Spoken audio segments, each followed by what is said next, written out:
Bonjour à tous et bienvenue à nouveau dans Project CD Chronicles. C'est une vidéo spéciale car on parle de Grandizer U, mais aussi d'une session qui est généralement dédiée à mes projets actuels et futurs qui ont eu plus ou moins de succès, qui ont été plus ou moins utiles et je voulais en parler aujourd'hui et c'est précisément l'une des dernières étapes de ma participation au concours Grandizer U qui a eu lieu en 2022 avant même la sortie de la série. Ici, aujourd'hui, le manga qui a également été diffusé sur Rai est sorti, mais attention, à la fin de la vidéo, nous lancerons ce qui pourrait être un deuxième concours Grandizer U. Si cela vous intéresse, restez ici avec moi. Je vais vous parler de ma participation ainsi que de ce nouveau projet à venir. Bien, alors il faut faire un pas en arrière. Évidemment, nous savons tous de qui il s'agit. C'est Monsieur Go Nagai qui, eh bien, a été et est le créateur de toutes les séries d'animes robotiques qui nous ont, pour ainsi dire, également mis en vedette dans les années 80. Et en particulier, nous avons vécu ce qu'a été la trilogie de Mazinger Z, le Grand Mazinger et Goldorak, même si, pour des raisons évidentes, nous l'avons vu ici, pour ainsi dire, un peu à l'envers. D'abord Goldorak, puis Mazinger Z, et enfin le Grand Mazinger. Bref, un peu de confusion que nous avons ensuite clarifiée au fil des années. Bien, maintenant, il faut se déplacer vers ce qu'il y a quelques années était le projet G en ce qui concerne Manga Production, qui est d'ailleurs toujours présente sur Twitter. Et pour l'instant, nous ne pouvons pas aller plus loin. Voilà, nous devons nous arrêter ici. Nous ne pouvons pas pour le moment dépasser cette page car je vais vous en parler tout de suite. Alors, que se passe-t-il ici? Pour pouvoir lancer cet anime, il y a eu parmi les artistes du monde entier une compétition, un compte officiel Grand Area ou via Manga Production, toujours avec Go Nagai, et un artiste spécialisé dans les armes, qui ont d'ailleurs eux-mêmes financé le projet. Une compétition a été organisée. À travers cette compétition, comme vous pouvez le voir, il y avait des prix très attractifs. 10 000 $ pour la première place, 4 000 $, 1 000 $. On pouvait envoyer ce qui était en fait ses propres œuvres, donc des dessins en lien avec des robots ou des véhicules, en tout cas spatiaux, et disons qu'ensuite l'intérêt même du dessin et de l'œuvre aurait été évalué. Et non seulement les participants recevaient un prix en argent, mais surtout celui qui arrivait premier. Et il me semble même l'avoir vu dans un robot de la série, mais je vous le montrerai après. Dans la nouvelle série Grandizer U, son œuvre serait ensuite officiellement intégrée à l'anime. Donc ici, il faut remonter à 2002 où l'œuvre devait être mise en ligne et il y avait essentiellement deux modalités. La première consistait à les publier sur Twitter, qui s'appelait encore Twitter à l'époque, avant l'acquisition par Musk, quand ce n'était pas encore X, sur Instagram ou sur TikTok. Évidemment, il fallait ensuite suivre ce qui était un hashtag, respecter une date limite pour la fin des travaux, une évaluation de ces chiffres et, bien sûr, des œuvres elles-mêmes, puis ce qui fut l'attribution de la première finale en décembre 2022, à partir de laquelle l'année suivante a effectivement commencé la production proprement dite de la série. Et ici, comme vous pouvez le voir, il y a les différents critères de jugement, la capacité de communication, l'innovation, la qualité du dessin et en gros l'originalité du travail. J'en avais déjà parlé, Auto-Enter, mais cela concernait Twitter, Instagram et TikTok. En effet, il s'agit encore ici de la partie liée à Twitter de Manga Production. Comme vous pouvez le voir, nous revenons maintenant en arrière et nous allons arriver tout de suite à cette partie-ci où l'on voit les juges, parmi lesquels nous avons Monsieur Go Nagai, le célèbre Go Nagai, avec diverses informations, et le chef exécutif de l'œuvre de Manga Production, et bien sûr en partenariat avec Dynamic Planning, puis ensuite toute une partie ennuyeuse de règles, de questions fréquentes, mais qui, disons-le, concernent tout le passé. Alors, qu'est-ce que je voulais faire dans cette courte vidéo? Tout d'abord, présenter, et c'est justement la dernière étape de mes travaux que j'ai envoyés, qui évidemment ont été, pour ainsi dire, appréciés parce que, en fait, sur le compte de Manga Production, il y a eu des likes de la part de ses auteurs, mais disons que, eh bien, je ne fais clairement pas partie des différents gagnants.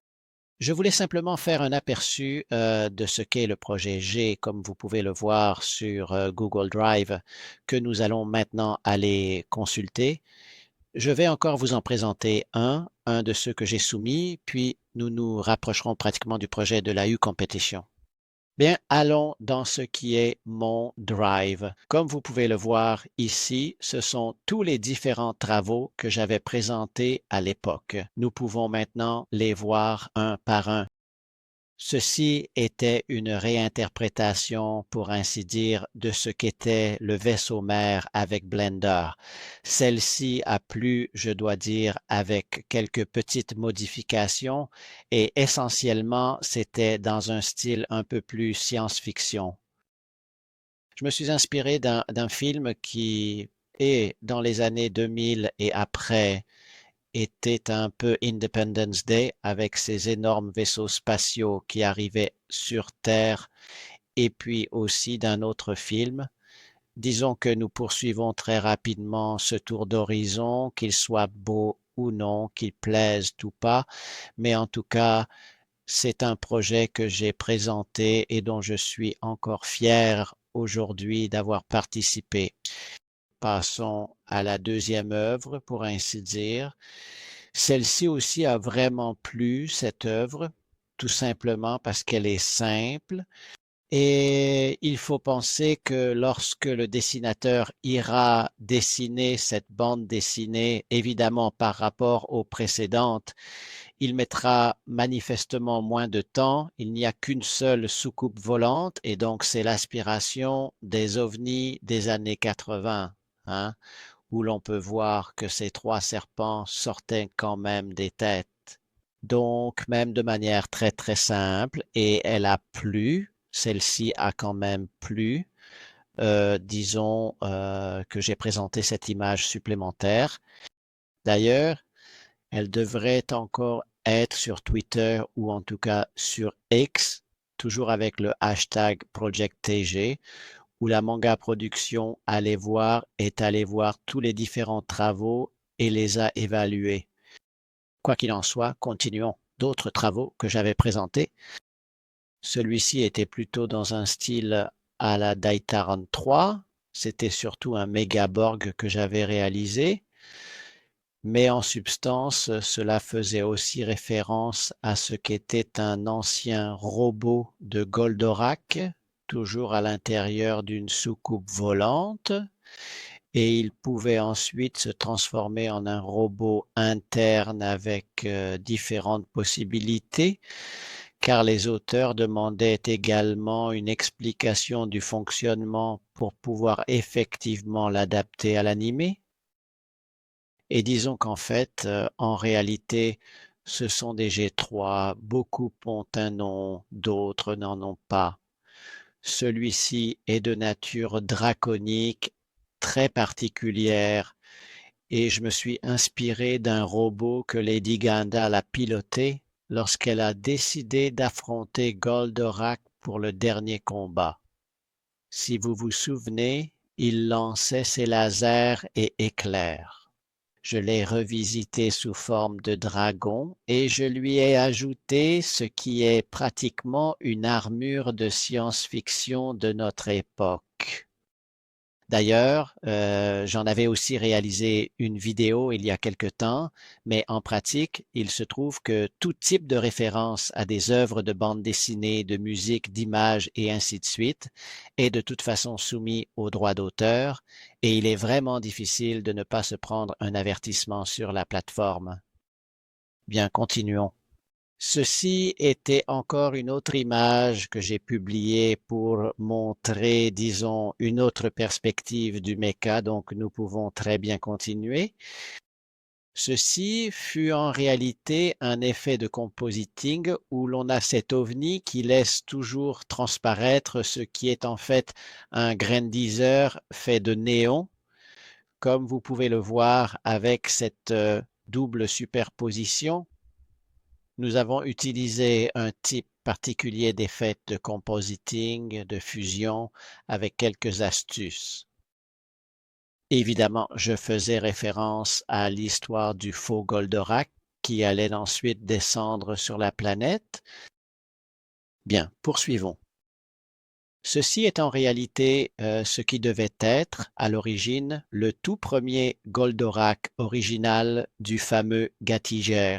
J'en ai entièrement revisité et retravaillé toute la partie des réglages en y apportant quelques ajustements supplémentaires. Comme vous pouvez le voir, j'ai simplement modifié la disposition des jambes.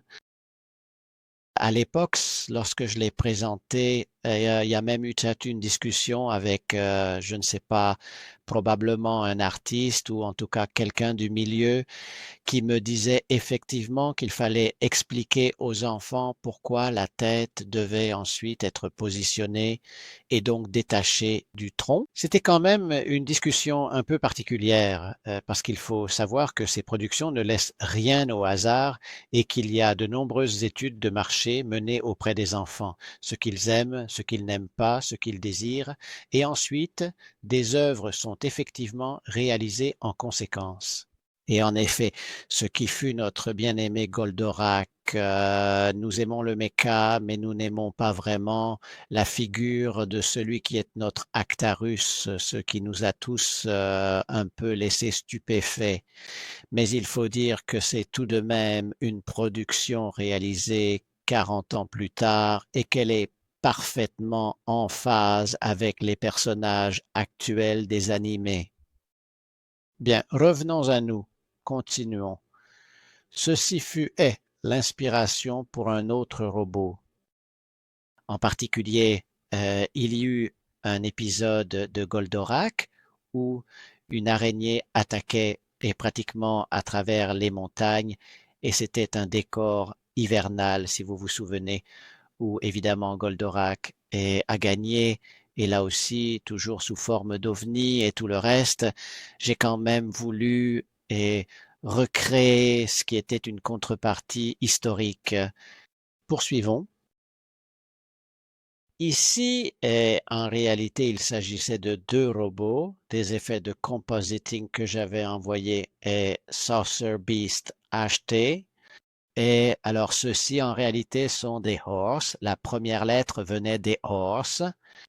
Généralement, certains prenaient la lettre G, d'autres prenaient la lettre, par exemple, N comme néon et ainsi de suite.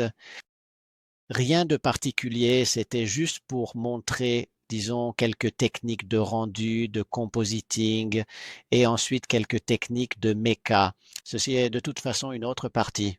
Poursuivons. Ceci est que j'ai intitulé Saucer Beast Go est en réalité un hommage à ce qui est de Go Nagai. J'ai voulu faire ce qui est un guerrier samouraï. D'ailleurs, vous voyez qu'il porte l'étoile des armées impériales de Vega en tant que robot et il porte deux sabres de samouraï justement en hommage, disons, à la fois à la tradition japonaise et pas seulement, vous pouvez encore les voir si vous cherchez bien sur Project CD Next Grandizer, il se peut même qu'elles y soient encore. Bien, ensuite, nous approchons de la fin et je vais vous parler de ce qu'est le nouveau Grandizer U. Comme vous pouvez le voir ici, il n'y a que deux types et de plans, deux types d'effets spéciaux, mais rien de particulier. Encore une fois, ici, toujours avec l'idée de la soucoupe volante, mais j'ai voulu utiliser ce qui est ensuite le croissant de lune parce que de toute façon, nous sommes dans un désert et nous avons le Saucer Beast A qui fut l'un des premiers que j'ai réalisé avec la lance, un guerrier typique du désert avec le bouclier, la lance et le croissant de lune qui est d'ailleurs typique des pays arabes, et j'en ai repris en partie les couleurs. Ce fut aussi ensuite l'idée de présentation de mes différentes œuvres. Bien, nous approchons de la fin. En réalité, celui-ci est Neon, Beast Tube, mais en fait, il aurait dû s'appeler Neon, parce que j'aurais dû l'appeler Neon Neon, car les Saucer Beast ou les bêtes mécaniques étaient toujours composés de deux noms, et souvent ces deux noms étaient répétés. Effet plus ou moins agréable et granuleux, bon, mais c'était quand même, disons, des choix que j'ai faits qui peuvent plaire ou non. Évidemment, ce sont des choix subjectifs. Encore celle-ci parmi les dernières, mais ici, évidemment, la structure est plus complexe. Ce sont des bêtes mécaniques fusionnées et je me suis inspiré d'un épisode de Goldorak où ils ont pris deux bêtes mécaniques. En réalité, c'était deux monstres gigantesques et ils les ont fusionnés pour former une seule et disons bête mécanique ou Saucer Beast, voilà comment elles étaient appelées à l'époque, pour ensuite les faire combattre contre Goldorak. Bien, continuons. Encore celle-ci. Celle-ci a beaucoup plu. C'est déjà la forme de ce qu'étaient les soucoupes volantes. Comme vous pouvez le voir, ce sont deux Saucer Beast SS clairement inspirés du serpent serpent ou snake snake dans lesquels toute cette partie était capable de se dérouler. J'avais mis les os qui sont appelés Bone dans Blender, bien sûr animés, et disons que j'en avais fait une contrepartie pour ce qui concerne ensuite le désert et tout le reste. Celle-ci aussi a plu, je dois dire. Bien, ensuite, en réalité d'autres, celle-ci, eh bien, c'était le vaisseau spatial de Rubina, un peu revisité lorsqu'elle est descendue sur la planète, mais rien de particulier. Ceci est une revisite et je l'ai encore comme vous pouvez le voir. Je peux même l'agrandir parce qu'à l'intérieur, rien de moins, il y a les troupes impériales de Vega et c'est une revisite des soucoupes que j'ai d'ailleurs encore telles que je les ai créées, telles que je les ai imaginées avec ce moteur ionique, oui, antigravité si on peut dire, pour, disons, rendre un hommage supplémentaire à ce qu'était la série originale.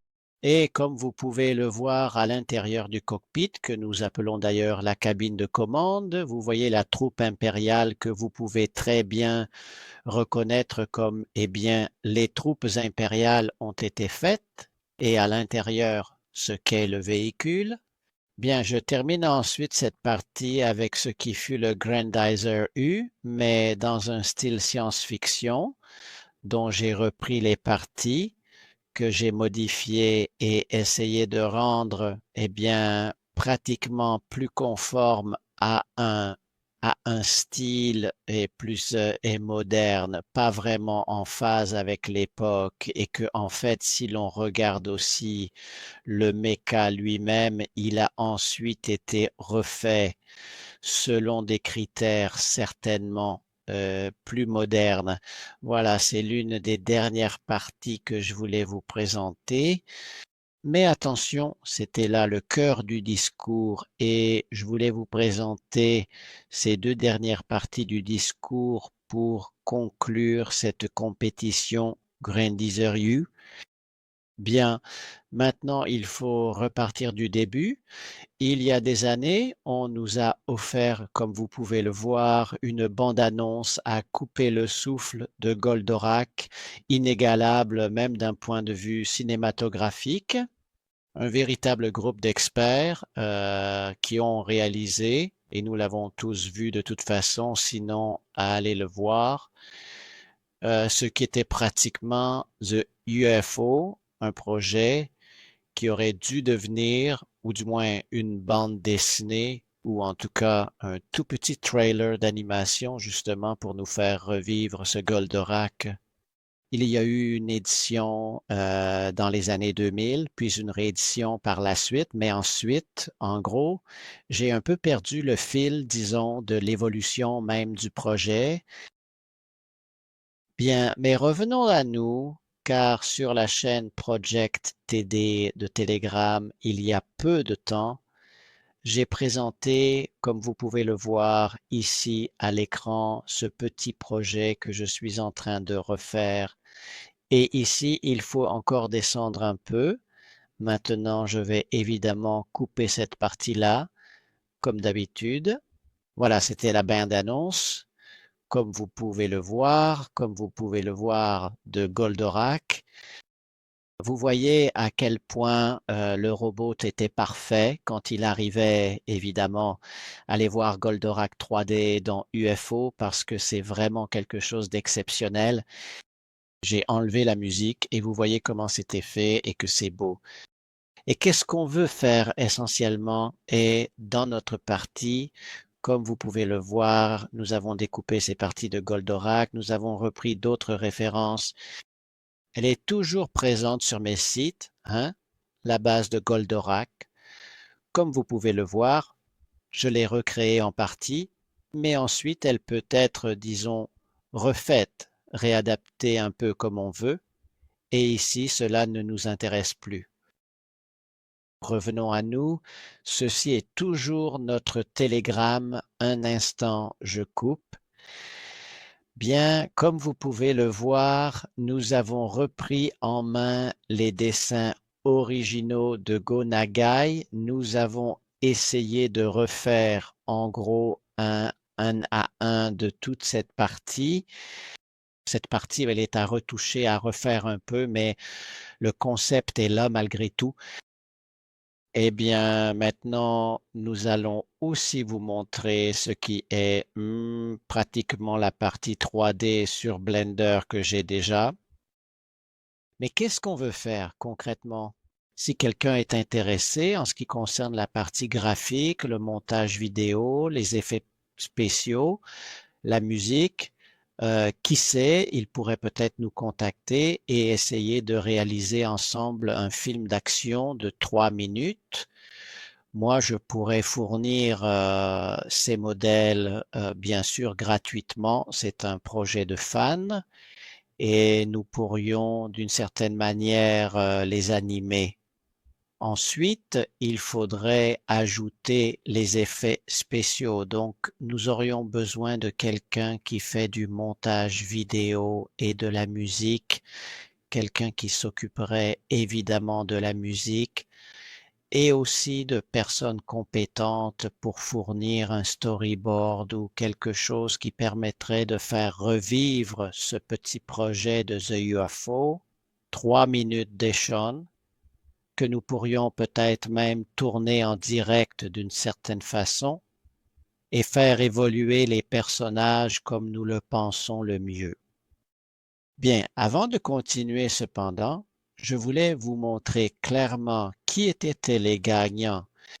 Le premier prix AAA a été remporté par celui-ci dont je ne me souviens plus, WILP Feature Design Competition J Exalexis, et il me semble d'ailleurs l'avoir vu aussi en action dans la série Grandizer U, celui-ci qui ressemblait essentiellement à un Gormito Sadario Brando.